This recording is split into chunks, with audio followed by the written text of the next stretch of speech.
Hi කොහොමද ඔයාලට මං අද කියා දෙන්න යන්නේ බ්‍රේස්ලට් හදනකොට අවශ්‍ය නම් ද්‍රව්‍ය.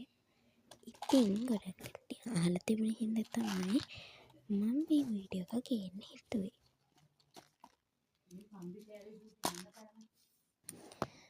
ප්‍රධාන වශයෙන් අපිට පබළු වෙනවා. පබළු අනිවාර්යයි. අපිට ඊට පස්සේ අවශ්‍ය වෙනවා මෙන්න මේ ඉලාස්ටික් එක. ඊට පස්සේ අපිට චේන් අවශ්‍ය වෙනවා.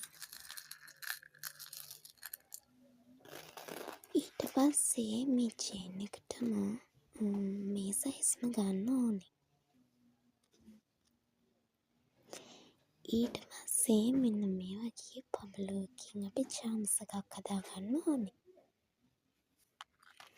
ඊට පස්සේ අපිට චාම් එකක් අවශ්‍ය වෙනවා පෙන්ඩන්ට් එකක්.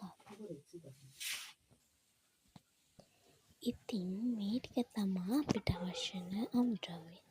ඊට පස්සේ අපිට මෙන්න මේ වගේ කම්බි කෑලි ටිකක් අවශ්‍ය වෙනවා අපි චාම්ස් එකක් හදාගන්න.